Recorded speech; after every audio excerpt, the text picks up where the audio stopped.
All right, I think we're live. What's up, Swamper? Hello. Rob. Bonsoir. Hey, what's up, man? Bonjour. Thanks for joining me on this conversation. So I'm gonna repeat a little bit just what I've just said to you. It's been a long time since I've been vlogging, and the whole idea with this conversation for everybody out there that might gonna watch this is that I watched the long-running campaign conversation that Rob and Red Dice Diaries had last week, I think, or 2 weeks ago. And then I watched a great, by the way, great conversation with Runeslinger. You had, man, it was amazing about Ubiquity. But anyway, so I watched the conversation with the Red Dice Diaries about long-running campaign, and there was some stuff about prepping and railroading and just different kind of approaches to storytelling that stroked me as something that I would never do, or something that I don't agree on. But the problem is that it's been a long time that I don't get. I feel like I don't understand what these people say. So, when I mean these people, I think I would say some stuff Null Inquisitor and I have been discussing in the past. Definitely stuff that you mentioned, Rob, and we've been discussing in the past, and stuff that Runeslinger and I have been discussing in the past. And even if I discuss with you and I try to understand your points about this, I don't get it. I can't meet you halfway.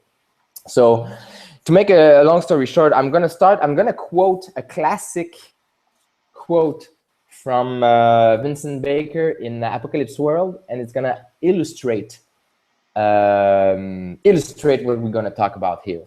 It's basically, it goes like this.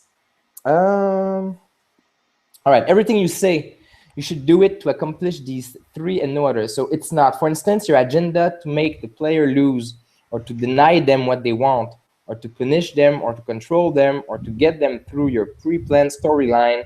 Do not pre-plan a storyline, and I'm not fucking around. It's not your job to put their character in double binds or dead ends, or to yank the rug out from under their feet. Go chasing after any of those. You'll wind up with a boring game that makes Apocalypse World seem contrived, and you'll be pre-deciding what happens by yourself, not playing to find out. This quote is a classic quote in RPG. It's been reproduced by many other designers in a lot of games. Just to name a few, Ron Edwards recently in the Circle of Ants has a similar quote where he's almost saying it, the same way. And I think that in Dungeon World there is a section where they discuss stuff like that, and some others as well. And there's a lot of people that just follow that path. The idea is to play to find out. And so this is my position, basically, because I find it out. I found some games that allow me to do that. And just to summarize what I've heard in Rob's conversation with Red Dice Diaries is that he's actually a prepper, a heavy prepper. And he says that prepping doesn't necessarily do railroading or do, what has been expressing in that quote. So that just to let Rob introduce his position, I'm going to ask you this question, Rob. How can prepping and preparing plots and little bit of storyline that goes in and there, like you described in the conversation, does not contrive the player? Okay, so I agree with everything he said. The part about don't prep a story, it really depends on how he's defining the word story. Every other sentence in what he said, I agree with 100%. And I do agree with that line about story, depending on how you define it. So, imagine it this way. Imagine I'm running a game, no players at all. There's none. The world is running. The world is going. My home world is going. This person has a scheme or a plot. They want plot not in the story sense, but a plot in the sense of a scheme, a plan. They have something they want to get done, and this person is stealing from this person. This person is lying to this person to try and get this person to do something. All that is going on regardless of the party. So these are things that are currently occurring or will occur in my world, utterly independent of party influence. So I cannot be accused of railroading anybody or anything if these things go on independently of the party. Do you agree? Yes. What I mostly agree with you is that we need some definitions, though, because you know, you know what I'm saying, like you said we need a definition of story, railroading, and maybe prepping as well. So what would you, so let's start from, you know, just the bottom and build on these definitions. Okay, so prepping is the most involved. So let's do that last. All right, yeah, no problem. Railroading. This is a very common misnomer in the gaming world. Sure, it's crazy. It's an umbrella term. People think if I write an adventure, they think every single published module is a railroad. If I write an adventure, it's a railroad. That is not true. Okay? Railroading is taking away agency from the players. It's removing options. It's removing choices. It's forcing decisions upon them. That is what railroading is. It really has nothing to do with story or plot. All right. So wow. Okay. So that's huge. That's huge right there. Let's build. So you and this is exactly the same definition you gave in the Red Dice Diary conversation. So you basically say that to fall into that pejorative approach to storytelling, very linear, breadcrumbs kind of storytelling approach, you need to take away agency. That's your point. It's like, okay, so I'm a GM, I prep these situations and encounters and NPCs and storylines and plots, and I want you exactly to follow those without getting out. So every time you're trying to get out as a GM, I do the quantum ogre on your ass, and I say, okay, it's happening that way, it's happening that way, it's happening that way. And even if you turn left or you turn right or you go south or you go north, you end at the same spot, the spot that the GM wanted you to go. That's what you're basically saying? Yep, and it even happens on a smaller scale. Let's say the characters are chasing a bad guy who's in a house with the door closed. And the DM knows that there's a trap right behind the door when the players walk in. And no matter what other options the players try and do, coming in the roof, coming in the windows, the DM's like, no, you can't do that because of blah. No, you can't do that because of blah. You got to go through the door. You got to go through the door. Whoa, but wait. I understand that. But imagine if you're a little bit smarter as a GM and you do Quantum Ogre. So they go by the door, they go by the window, they go by the chimney. The trap is everywhere. It doesn't matter. Same thing. You know, exactly. So the GM. That is what railroading is. Notice there's no plot or not really plot or story involved with railroading. Writing an adventure. So I prep that little thing to trick you, or just to create actions and create stress or adversity, and this thing's gonna happen no matter what you do. So that's right. So you know, so you have your really basic taking away agency, like, no, it's not working. No, the door is locked. No, the window is too high. You know, this is no approach, which is really basic. If you know Quantum Ogre, you can do the same thing, but just give you an illusion of agency. Right. And this is something that, and I totally agree with all that. But this is something I felt like you were saying in the video with Red Dice Diary as a good trick for a GM, because you were mentioning it's important to trick them, to give them that interest to keep going. So I was like, I don't think I use the word trick. I think I use the word motivate. But within what you just said, I heard the word trick this morning, but don't worry, keep going. It's okay. Okay, well, I'll have to look at that. But within what you just said, you can have things that will happen no matter what they do. You can do that, and it's not railroading. Yeah, exactly. For example, if you are driving to work one day, and there's a massive car accident, a couple cars in front of you that, no, that's a bad example. You're driving to work one day and you run into some heavy traffic because there's a parade going on. And that parade was scheduled 6 months ago. Well, the point there being, shit happens in the real world that you have no control over, right? Yeah. Shit just happens to you. Are you saying that the life railroaded you into that? Of course not. So it's perfectly okay to duplicate that within a game, because it doesn't take away players' choices. It just says, well, here's a situation that you're aware of or you're going to have to deal with, right? If you're outside and a thunderstorm starts or a hailstorm starts, that's not railroading. That's, all right, here's a situation you have to deal with. Do whatever you want, but that happened. You had no control. That happened. I don't consider that railroading. And so I think if you do, you're got it wrong. All right. So I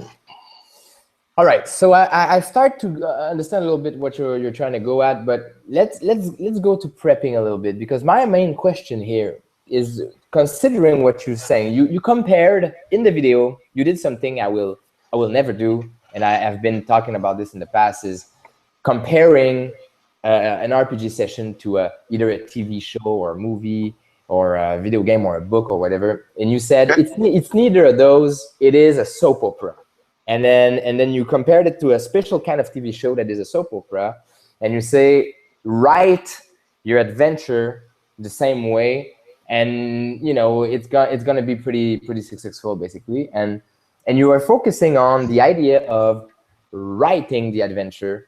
And for me, when I hear these words as a prep, I feel weird, because I'm like, okay, so if I'm about to play to find out, but the guy has written the thing, how does that work? Okay. That's a big question I have, that I get. Runeslinger says he's doing it. I know not Inquisitor, you know, I've been discussing about, he does it, and you do it. How do you guys write stuff and don't railroad? Basic question, like, yeah. Okay, so let's say at the end of a session, the party is, let's say at the end of a session, the party stepped through a portal and got teleported to, you know what, forget that example. I'm not going to try and make one up. What happens is you can extrapolate where the party might go next from what just occurred. But with regards to writing the adventure, it's not really, it's sort of anticipating where they might go or will probably choose to go and put stuff there, but that's in no way are they ever forced. Like, let's say at the end of an adventure, the party says, all right, well, we're going to go fight that red ogre leader. So if I write the details of what is at the red ogre base, I'm not railroading, because I'm just planning ahead. I am prepping that place in case they choose to go there. I'm not going to say, there's not going to be a guy behind him go, you got to go there, you got to go there, you got to go there. Also, when I do, wait, no, this is the bigger part. This is the better part. When I do a campaign, I often in the storyline that the party is following and creating as they go, I don't have it all written out. I have a little bit written out.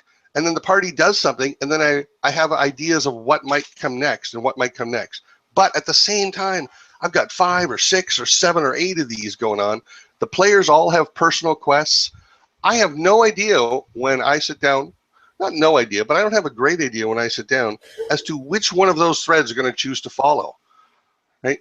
All this prep, all this prep that gets fallen into railroading, at least 50% of every session is improvised at the very minimum.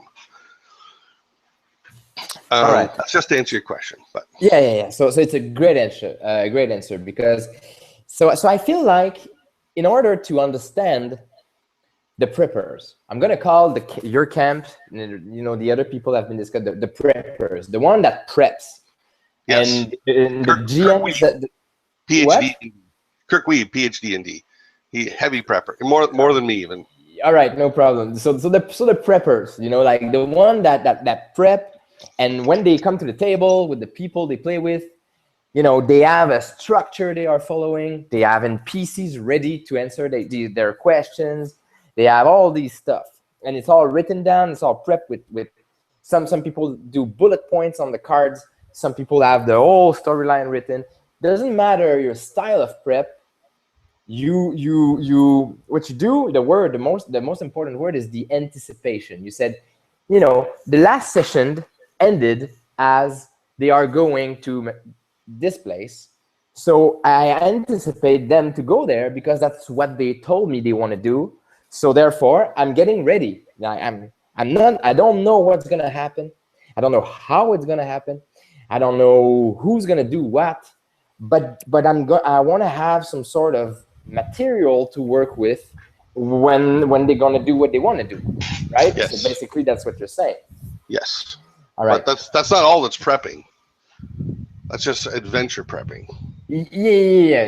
Let's start from there. So for me, the thing is that imagine a GM who works his ass off to prep a situation like that, and then the player last minute they decide to change their mind. Mm-hmm. Or for example, let's say the players are going into a situation, and then the GM creates a specific location, and there's like a an arrow, red arrow with neon that says go there, and then every time the player they say no, I don't want to go there, we're gonna go there. And so you need another one now. So you need to you need to discard this one and pull up another one. You said you had 8 or 7 of those ready. So boom, you put out another one. Not quite like that, but go on. All right, but well, that's the way I understand it now. So what am I missing? Because what I see is a GM that's going to be frustrated at the end of the session, like, guys, we don't work together here.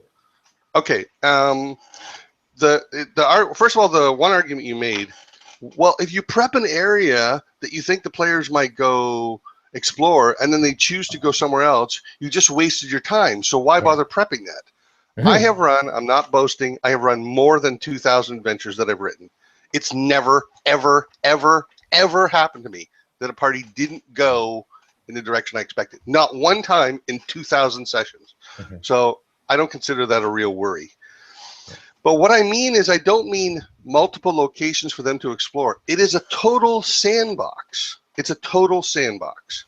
But you have to understand, before I write any quests, or even before the players create their characters, I will tell them, you're going to need to create a player who can be motivated by altruistic motives of money, and he can't be an evil person. I tell them that in advance, because characters that don't at least have that, and it's pretty broad moral range, are not going to work in this campaign. So there's no characters being created that are unsuitable, where if someone comes up to you and says, help, my house is burning down and my dog's trapped inside, those characters aren't going to, I don't give a shit, right? Right. I'll warn them in advance not to create characters like that. But all right. Part, it's very, very important on the GM to offer realistic and reasonable motivations for those characters. This is why it's important for the GM to know those characters before he writes for them. Because otherwise, well, my character doesn't care about money. Why would I go do it for 50 gold? My parents are rich, right? Go ahead. No, you're bringing some really, really interesting point now. So I need to make let's go back a little bit on, where we come from as gamer, you and I, because we come from, for the people who don't know, I mean, we've been having this discussion offline, for a long time. Like a couple of years ago, it was almost every day. So that's important for everybody to understand. We disagree a lot, but it's friendly. Well, yeah, we disagree all the time, but that's what makes it good.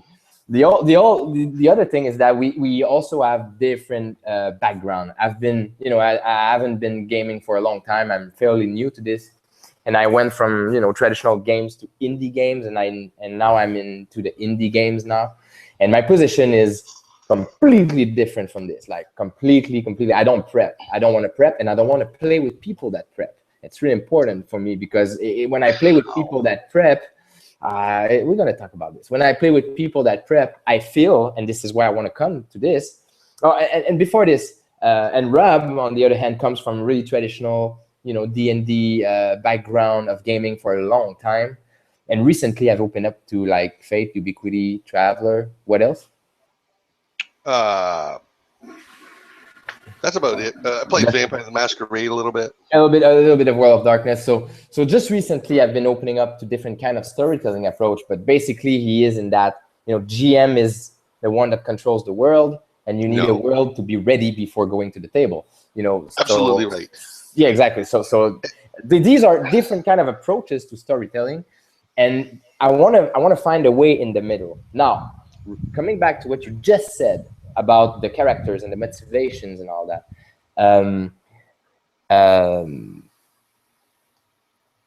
Man, you said something. I'll tell you this. You said something to me once that I completely disagreed with, and I still do to this day. I couldn't disagree with you more.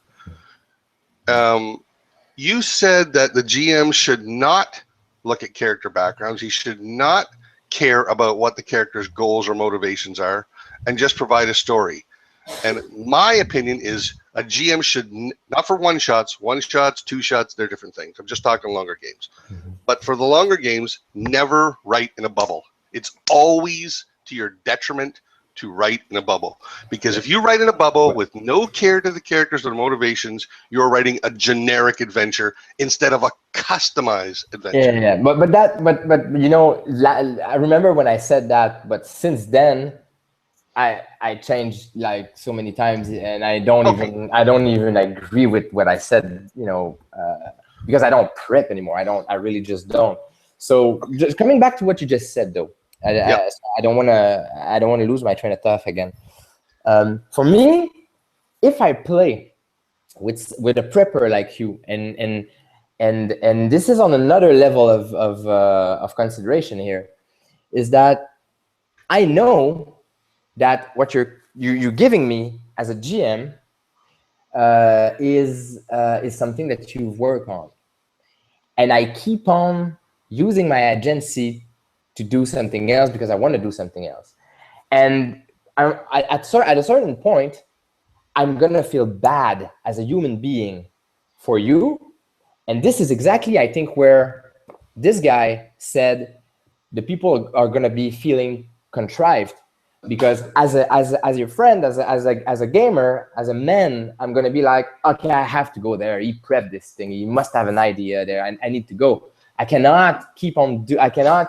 So even if you give me all the agency in the world, there is an ethical level at some point where, it's gonna be easier for him if we go there. He's been prepping this stuff for us. He's been GMing for like 2 hours. I mean, we cannot just move back and do. Right. Let's go there for him. That's called good player awareness. But there you go. This is one. I would say the problem. Wait a second. All right, don't go long, man. Yeah, no problem. This is player awareness is another of your concept that you've been big on, and it's important for you as well. So playing in a game like that, if you need all that player awareness, at a certain point, you are contrived by this prep. Do you understand where I'm going with this? Yeah. But I don't fully agree with that. Let me put it to you this way. You are making a mistake. It's not the GM in that scenario, and I'll tell you why. Is because you created a character. You created the character. You stated they like these things. They like these things. They like these things. These are the things they are interested in. So if a GM puts an opportunity for adventure, you're playing an adventurer, so you should want to adventure. If you don't want to adventure, you're playing your character badly. And you say your character is motivated by greed. Let's say you put that down. and the GM offers you a quest where there's a high rate of pay. If you don't act upon that quest, you are being untrue to your character just because on some metagame level it bugs you that you know that the GM is feeding you this quest. Am I wrong? So stop doing that. I agree. Play your character. Yeah, if your character would go along, then fucking go along. Yeah, Don't I agree. not go along. That's my point. Yeah. And this is exactly, and it's a crucial point. It's not easy. It's really not easy because that's the thing you said earlier. But the player has to make the leap. Yeah, I would agree 100% because player needs to be more proactive anyway. So, but now we come to this point where, and it's really interesting. Like I still don't fully get how players won't be contrived and a little bit pushed in a direction, but I'm coming there slowly. So you said that it's important for the GM to know the characters' motivations and goals and a little bit of backstory whatsoever, and so in order to write adventure for them, customized adventure for them. So specifically motivations, to customize motivations. Yeah, definitely. Yeah, definitely. So therefore, the players that comes to a game, like that, he's gonna have stuff that's coming at him that is designed for him. So now the player knows that. It's a player awareness thing. It's a responsibility as a gamer in a group. I mean, you know what's gonna happen. I mean, you don't know what's gonna happen, but you know that stuff designed for you is gonna come at you. Sometimes it's gonna be obvious, sometimes it's not. Doesn't matter. The thing is that when these things coming at you and you decide not to do it, on your side, now you're telling me that it's bad playing because you're supposed to be aware of that and you're supposed to do that for you because your character is like that, so you should respond to that. Am I right? Well, kinda. If something comes before your character, let's say you written in your background that your sister disappeared when you were 10 years old, and she shows up. Oh, Samuel, I haven't seen you in 10 years. Yeah. If your character goes, meh, you are absolutely playing your character wrong. Would you not agree? Do you remember we had this conversation a couple of years ago, and I think I gave the example of I see my dead father in the crowd. Do you remember that? I think it was an uncle. Yeah, dead uncle in the crowd or whatever, and I don't go at him. And it was like it was exactly the same example. And I know exactly what you mean. It's weird if the player doesn't react to it, but at the same time, by doing so, you impose on the player something to react. So now, well, I mean, it is my job. But I'm not saying it's railroading. It's not railroading. I know. No, it's not railroading. Yeah, it's not railroading. I would agree. But it's interesting to see where these two approaches to storytelling they meet, because if you bring the sister that he hasn't seen for 10 years, for example, and you write stuff about her, well, now you are telling, these things about the sister that he's gonna have to deal with. So automatically you end up being on a not on a track, but on a specific direction. Well, and for me, it's where it becomes blurry, and I still, I want to understand, like. Here, let me try it this way. Yeah. Imagine something like that happened to you in real life, right? Yeah. Just try and imagine that for a minute. You had a sister that took off, vanished, was kidnapped, or whatever, 20 years ago, 10 years ago, and then you see her again. You are going to respond to that in some fashion. Mm-hmm. Right? The GM, as a GM, I'm giving you complete range of emotions, reactions, responses, except apathy. Apathy makes no sense for your character. So if you choose a path of apathy, then you are somehow, I don't know, maybe you're on a metagame, maybe you're spiting the GM because it bothers you or something, but you're definitely not playing true to your character. Now, something else you mentioned before I forget is that you say you're going along in a session and then the something happens and a player has to respond to that. Keep in mind that in a campaign, it's all mixed and blurred. And so you might be going along as a party and something happens to this PC. This PC sees a guy he knows. It's totally fantastic for the other players because they're like, whoa, really? That the person that we thought is a bad guy is actually related to you?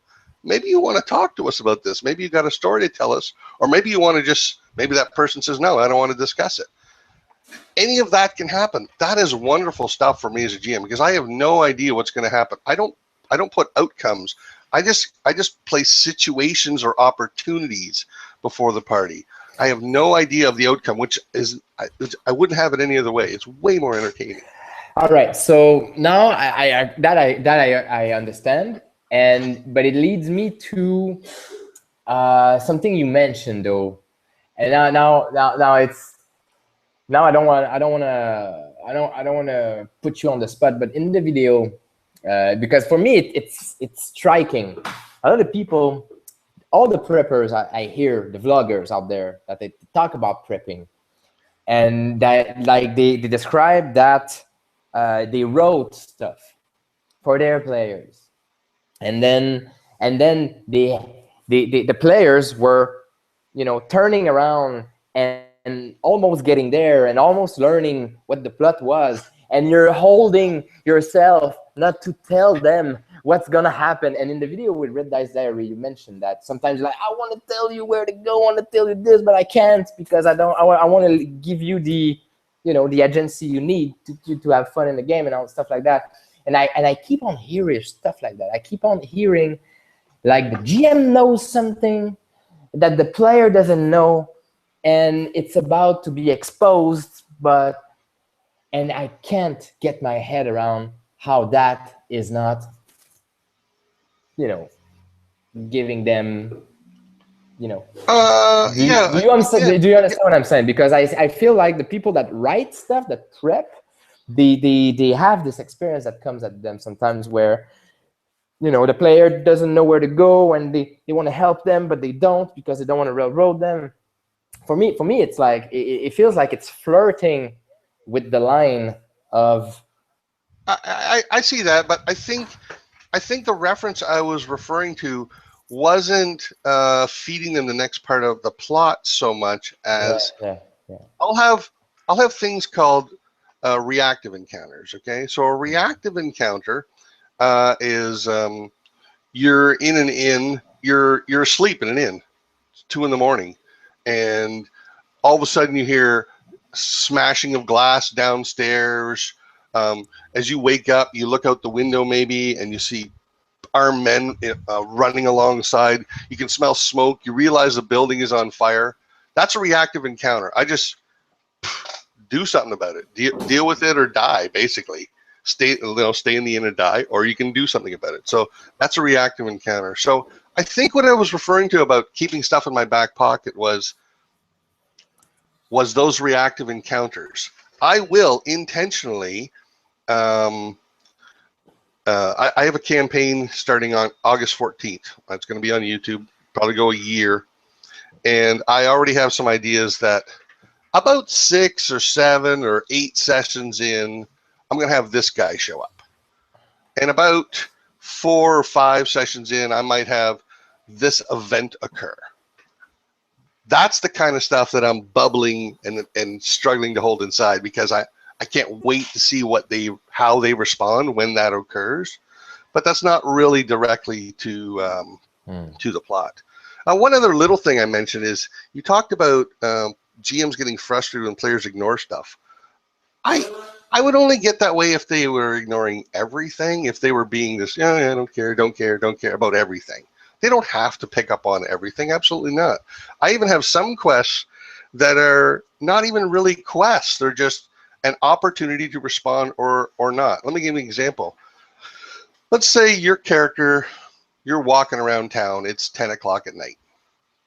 And I say, up ahead, you see a bar, and it's a loud, raucous bar, and a guy comes flying out the door, and he's lying on the ground, and another guy comes over, and he picks him up, and he's punching him and punching him and punching him. And that's it. That is everything I've written. You can respond to it. You can ignore it. You can call the cops. You can get involved. I have no idea what you're going to do, and you don't have to do anything. I like writing those kind of things, right? It's anything that came out of this emergent. Now, also with prepping, it's funny what you said, because I won't play with anybody who doesn't prep. When I prep, a lot of my prep, a lot of it is NPCs. This NPC is working here, and this is the kind of person they are, and this is their personality, and they maybe there might be a little secret about it. They're secretly in love with this, or they're actually buying drugs off this person because they're an addict or something like that. So I'll have a whole bunch of characters like that in my town. And then because I have prepped, because I understand the personalities and motivations of those NPCs, if my players at any time in their sandbox choose to go talk to any of them, I can respond in a consistent manner with that NPC, only because I have prepped and created that NPC in advance. I have no idea what the party's going to say to it. I have no idea if they're even ever going to talk to them, but if they do, I'll know how to respond because I've prepped.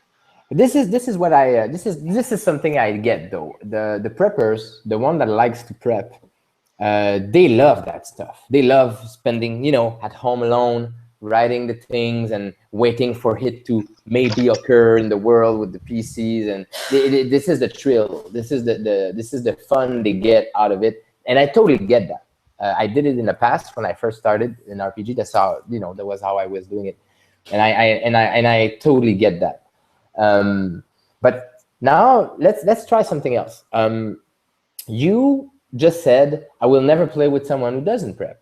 So let's go in the other camp and say, okay, so what is someone that doesn't prep? And how they do it? Is it just about improv? Is it just about sandbox? I have no idea. I know. Not prepping at all, to me, is making up everything on the spot. Every single thing you make up on the spot. So that means improv. Which is ridiculous, which is horrible. It's terrible. If you do it, stop doing it. All right. No, that's you just stating your opinion. So it's interesting because for me now it becomes more and more obvious. Like it depends on the games you play. And there is a lot to be said about collaboration. A lot of people, they play let's use these words like traditional games and like indie games, or more collaborative and GM-less game. And the people who play traditional game, they need that GM. They need that GM that will prep stuff for them, and and then they're going to be able to react to it. And so that therefore the prep is important, because otherwise, you're going to lose your mind. Improving all the time on the spot takes a lot of energy, and stuff are going to be cheap after a while, kind of thing. But there is these games out there that allow you mechanically to do it without being cheap and losing your mind about having ideas on the spot. And these games are oriented toward collaboration. And for me, I see that behind these ideas of railroading, sandboxing, and prepping, and the idea of storytelling approaches, it depends on what you want to do. If you are a collaborative guy who wants to tell a story with a group of people, and you don't want nobody in that group to have a veto or to have like an authority on what's going on, you cannot play with a GM, because you're going to be frustrated all the time. And you're going to frustrate that GM, because you're going to try to do the stuff you want to do, and people in the group going to try to stuff, and the GM's going to end up with a lot of prep that's never going to be used, and he's going to be like, I'm useless here. You guys don't need me. So would you say, and it's just a curveball I'm throwing at you, would you say that when you play the more traditional game, you don't want collaboration, or you want a little bit of collaboration? Because since the GM is writing the stuff, prepping the soap opera for everybody, it's going to be a one-sided plot storytelling Like, I want to say, like, Yeah, it's coming from one person. It's coming from one person instead of coming from the group. I think traditional games can be done that way. The ones that are done that way are poor, in my opinion. There's all kind. Emergent play is fantastic. In my, I have a campaign. Again, I'm gonna sell it here. I'm not making any money off it, but it's on my channel. August 14th. It's gonna run for a year. Yeah. Friday nights. I have 70 pages written for it. Now, at least a quarter of that will never get touched. I'm okay. Only a quarter. Wait a minute. Let me finish. At least a quarter of that will never get touched, and another quarter of that will grow based on what the characters do. First of all, I said at least a quarter, and another will grow based on what the characters do. And then out of that 50%, the remaining 50%, keep in mind that about half of that has nothing to do with story. It's just characters, NPCs, and locations, right? It's NPCs, locations, it's stats, it's items, it's whatever. But to get back to your question about emergence of play, yeah, absolutely. Part of the reason you take the character backgrounds and you add story to the campaign. I don't have a plot. I have a whole bunch of them, and some are this long and some are this long, and the party can follow any storyline that they want to follow. I just have longer quest lines and shorter quest lines. I don't have any mandatory quest lines, but many of those quest lines are only written 1/10 or 1/15 at the start of the adventure. I don't know where they're going to go. I have no idea where they're going to lead, what choices they're going to make. So after they get to those situations and they make choices, then I might advance it a little bit. But to talk about emergent play, let me give you an example. I've already run this campaign once for my home group, and different characters, a lot of different stories. Let me tell you about something that happened. You're muted. Okay, that was intentional. All right, so let me tell you about something that happened during that campaign. Totally emergent play. The party wanted to get inside this building, and it was a locked door. They came up with the plan to go there about 10 o'clock at night. They're going to have one person pick the lock, and they had 3 other people sort of on guard, spaced out along this street, watching for guards or anything else. So one of the players, I had some guys come out of the bar, and they were just a bunch of drunks, and he had a little interaction here. But this other guy, I said, oh, while you're keeping guard, you notice this person who we knew to be a thief picking a lock on a warehouse door and going inside. And the player said, all right, well, I'm going to stop watching my guy pick the lock, which was, again, that was totally their plan to break into the place that way. And I'm going to go over to that warehouse and see what that thief is up to. Well, the guys coming out of the bar, I made that up on the spot. The thief picking the lock, I made that up on the spot. And he decided to pursue that. So he went in there, and I had it come up that there was 2 other thieves in there. And a long story short, those 3 thieves that he encountered, that wound up becoming a mini plot line for about 2 or 3 sessions, tracking down those thieves and butting heads with those thieves. That all came out of the player's decision. That all came out of the choices the player had to make. I had no clue that was going to happen, and I'm perfectly happy to run with it when it does. Yeah, absolutely collaboration. That's definitely. So that's what we can see as a collaborative level in this kind of game where there's stuff that's been written. Now, the plot lines that you're talking about that's going to be described eventually in other sessions whatsoever. This is the stuff you're going to write, and they don't. So that's the difference I would say in the more traditional approach. Yeah, but it's not here's the difference in story that you were talking about in the original quote you made. It's not a story where the PCs must do this and then or will do this and then they will do this and then they will do this. Instead, it is a story that says this NPC is going to slowly try to accomplish this goal, and these are the steps they're going to take. And if the party never interferes, never learns of it, never gets involved, this is the natural progression of what's going to happen to that NPC. Like, that can't be railroading because it doesn't even involve the PCs. Now, If the PCs learn of this scheme, this plan of this NPC, they might take actions to interfere with it, to steer its course, to alter its outcome. Wherever it goes, it goes. I have no preconceived notions that it, or I have ideas where it might go, but I have no notions that it's going to end here and this is what's going to happen. When I was running the Wheel Death game, I used to get emails every week. How's it going to turn out? I have no idea. How could I possibly know how it's going to turn out? Like, people thought I had a script written. I was like, of course. And that's the thing, though. Now, this conversation can go everywhere because, it's an RPG. But it comes down to culture of play at a certain point. You have those guys out there, those players.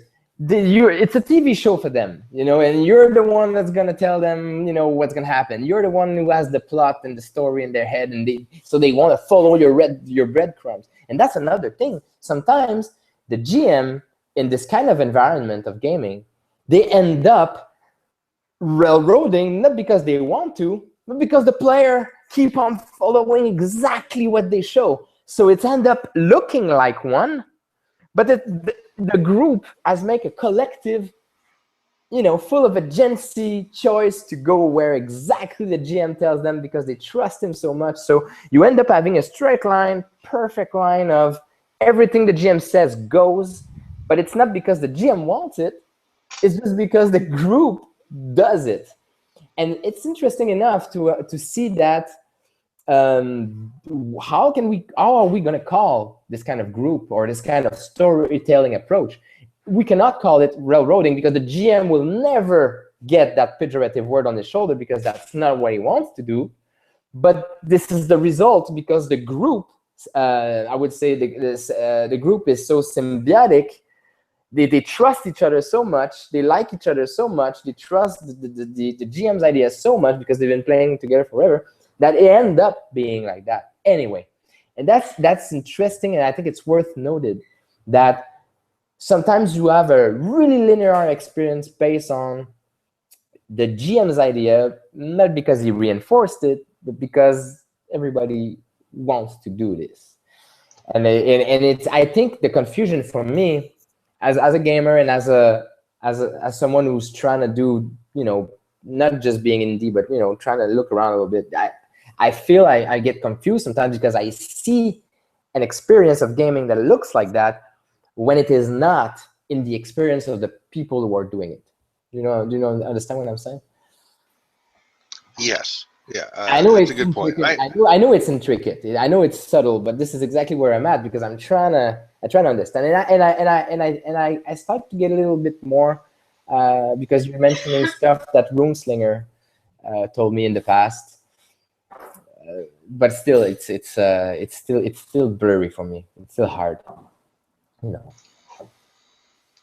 If you want to look at railroading, one-shots can be railroady, but the players, knowing they're entering a one-shot, tend to go into that with their eyes open. You know what I mean? We only have 4 hours to introduce the characters and get this adventure done. We know where the adventure is going, kind of thing. So it's all done in agreement. Yes, it's kind of railroady in a one-shot, but it's not forced railroading because everybody signs on knowing what to expect. In a campaign, I do expect the players to play consistent with their character, but I will try and give them as many opportunities as possible where I have no idea how they're going to respond. I have no idea how they're going to deal with this. I have no idea. You know what I mean? I really like just, here is a situation. How do you respond? Here is a situation. How do you respond? It could be, here is a job offer, but it can also be, hey, did you hear that so-and-so is actually stealing from so-and-so? Does that interest you? I think that one of the biggest issues comes down to the idea of killing your darlings. This sentence, killing your darlings. When you're a writer, you write stuff and you get you kill your darlings. I mean you let go of the stuff that your ideas to let other ideas comes in. And I feel like, all the dirty stuff, taking away agency from the player, big time railroading, GM fiat, fudging dice, all these, these negative stuff that nobody likes and nobody will never admit they do. This, let's be There are honest. some people that are proud of the fact that they fudge dice. I know. I see them out there. So I see you. So so the thing is that for me, I think all these things come down to I am the GM. I have a story. I want to feel like a TV producer or TV writer, TV show writer or whatever, and I want to see how this play is gonna happen. Like I am I have a gut view on things, and I know exactly where it goes. This is exactly what I want to tell as a story. I want you to tell me I'm good. So I need you to feel like you have agency. So I'm gonna give you the whole illusion of it. And I feel like the problem why sometimes for people like me coming from the other perspective, we feel like all GMs and all prep, all railroady, because it feels like you guys are humans, and it's hard for me to trust you will not kill your darlings. You've been spending, let's say, a week fucking prepping this session, and now you give stuff to me, and like I said before, I feel bad not to follow, so I feel like I have to, and then there's this whole dynamic of, you're gonna do a quantum ogre on me because you definitely want us to go there because you have an idea, you prepped it, and you want to tell that story. So, and for me, it's about that trust that comes into play. And when the GM is not able to kill his darling, this is where the fudging comes in. This is where the GM fiat comes in. And it's just this zone of, it's just humans, it's psychology. It's just ethics of, we are gamers, we have agendas. And if we don't know each other well, it can ruin an experience right there. Yeah, on that, I would say what you want to do is you want to get out of your own head, get into your character's head. Just be your character. Forget about what is the GM trying to accomplish. Keep that player awareness just on simmer, and just try and react and respond. Think in character. Don't think like yourself and then what would my character do? Be the character. But with regards to killing your darlings, I want to make a little point here. When I ran this campaign the first time, in the very first session, one of the players was making death saves. He was down and he was making his death saves. In D&D 5e, 3 death saves, you're done. There's no resurrection. I said to the players before we start, no resurrection is even possible unless you're at least level 7. If your character dies before level 7, rip up the sheet, he's gone. And so the very first session, the player was making death saves. And I remember thinking in my head, I hope this character doesn't die because I had a couple of cool things, I was going to chuck at him, but it would really be a shame. So, but I'm not going to jump in there and say you suddenly live. If he had died, he made his save, as it turned out. But if he had died, I certainly would have let it happen, and that would have become the story. But I was still kind of hoping it wouldn't happen. But that's not the same, right? That's okay. You see, that's a really good example of what I just said, because I think as a GM, like you have a lot of experience. You've been playing for a long time. There's a lot of good, good GM out there like yourself with a lot of experience. They know how to be mature about it and let the emergent play come out and not impose the GM fiat and fudging the dice. So letting the people die, letting the player make bad decisions, all this stuff, like letting it go. For me, I think it takes a lot of maturity. And the ones who are able to do it, big up, because it's not easy. If you prep a lot and you put a lot of time and energy in your hobby to prep adventures, and the players are fucking up your adventures all the time, and the dice, you roll the dice open, you don't hide, and everything goes bad, and the dice go wrong and all that, and everybody's just like miserable, around the table. It takes a lot of guts and maturity to let it happen, and this is exactly what's going on. And otherwise, you're gonna fall into these categories. You're gonna either railroad, either GM Fiat, either fudge, or all these kinds of stuff. And I mean, and I obviously I'm giving my opinion that I don't like these things. Obviously, I said it before, but at the same time, they are so pejorative that it becomes like a hot potato. I don't know how you guys say this in English, but the hot potato nobody wants to hold and say, I'm not doing it. Nobody, I'm never gonna do this. I'm not, and it's completely false. I mean, these are tricks that has been used by GM forever, and they are still be used out there, and they will be used. Now, just 1 second. I think that's a really good point. I mentioned that players sometimes need to get out of their own head and just become their character. The GM has to do that in some regard too. He has to respond. The world has to respond logically, and the NPCs have to respond consistently with the behavior that the GM has already established. And they do not respond, or the world should not respond the way the GM wants it to. It responds the way it does. You know what I mean? I'm always secretly cheering for the players. I'll roll those dice and, oh no, you got critted twice. Sorry. Roll damage. I'm not going to not let it happen. Right? Like, don't, as a GM, don't fall into that trap. Don't let go of the things you want to have happen. Just let the world happen. All right, so before we start running around in circles and repeating ourselves, I'd like to summarize a little bit what we discussed, and maybe just ask you your opinion about this conception I have of storytelling approaches in RPG. So let's say it's a spectrum. Obviously, we don't want to create dualism. So let's say it's a spectrum of different kind of styles and different kind of approaches.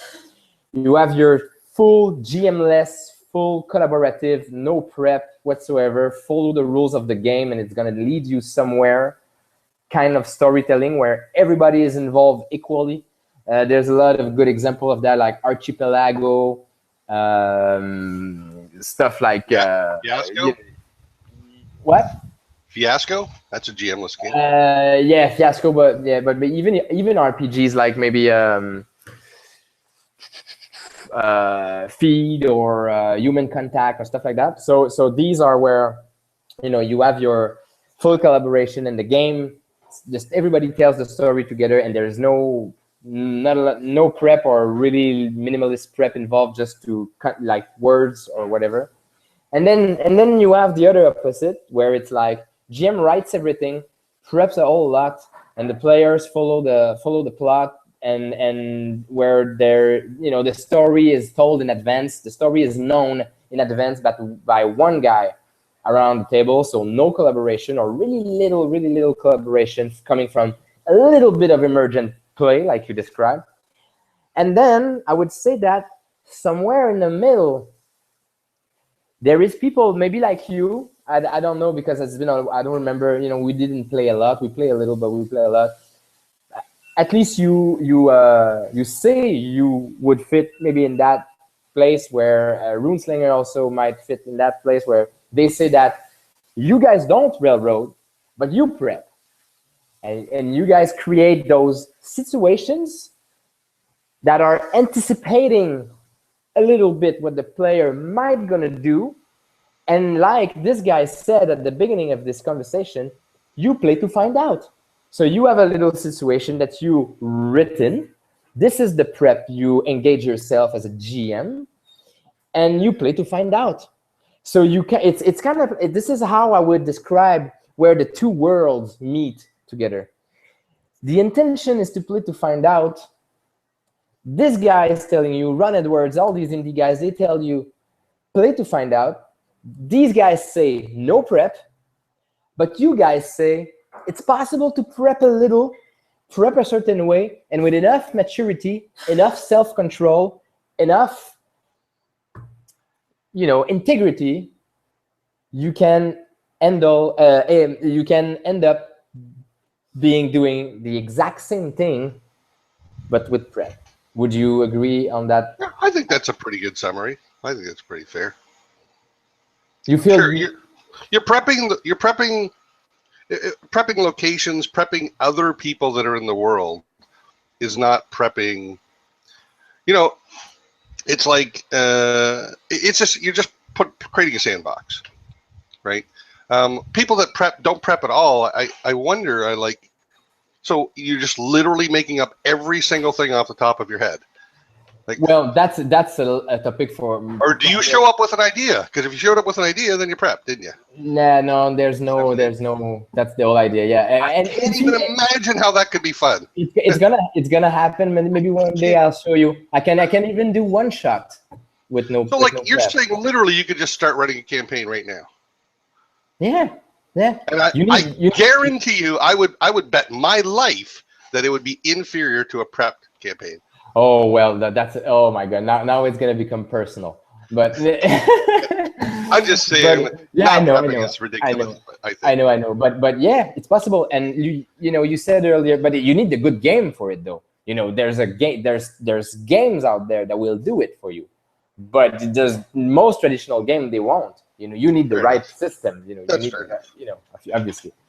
But all right, hey Rob, I want to finish this because we before we start running in circles, I want to say big thank you for joining me in this conversation because you knew in advance my position. You knew you knew where I was standing, and so I hope you had as much fun as I had. I want to ask one question before we go off the air, though. I want to ask a question of you. So I was talking about how you were talking about the things that bother you when you see that a GM is prepping and therefore he wants me to go that way and therefore I don't want to go that way because he wants me to go that way. Have you changed your mind at all on that position during the course of this conversation, or do my position now? My position is still the same. I am a no prep GM-less player, before everything. But my idea is that I can see now how you can prep a little bit more. I can see a little bit more, and I'm opening a little bit more about how you can prep stuff, and and have a GM with a preparation, and still have some emergent play, and not be totally. I can see now a little bit more how it can be done. So I would that would be my answer to you now. But I mean, I don't think I can completely separate myself from who I am as a person. And if I don't follow the red earrings of the GM, or if the GM give me situations, and after a while, after like let it go or ignoring a couple of them, I'm gonna feel bad and I'm gonna feel contrived to do this one. And I'm gonna feel like if I create stuff myself as a player in the game, I might gonna be going against you, and I might gonna feel a little bit bad about that. And that is the kind of stuff that I think is where it might be the little bit of friction that I might gonna encounter. But I see a little bit more now. Your description was thorough enough, thorough enough for me to see how it's possible. But I think it's hard, man. I think it takes a lot of maturity and a lot of self-control. A lot of work too. It's one of the reasons I think a lot of people don't want to prep. It takes a lot of work. Like I spent 2 months prepping for my campaign. Yeah, well, there's a lot of people that actually mention that is it's lazy GMing, the people who doesn't prep. But there is an approach to storytelling behind that. It's like, as a group, we don't want anybody to have more authority on the story that we gonna be telling tonight. And it's an approach to storytelling. And you need specific games and specific kind of people and specific kind of approach to play RPG to be able to do that. So I can appreciate that, but I've certainly encountered a lot of players who say, "No, I don't want to know anything that's going to happen. I don't want to know. I want to be totally surprised." But the thing is that you don't know in these games. You don't know in advance. It's the dices that's going to tell. And the other player in front of you who's going to tell you what happened, or the guy next to you, or a random guy around the table. It's never you that tells you what happened to you. There's always a mechanic around that. So, yeah, I just mean you get some players that have no desire to GM ever. They never want to be the storyteller. Yeah, they are. Yeah, of course, definitely. All right, thank you very much, Rob. I'm going to see you around. And I really appreciate the time you spent with me today. Love the conversation. All right. See you around.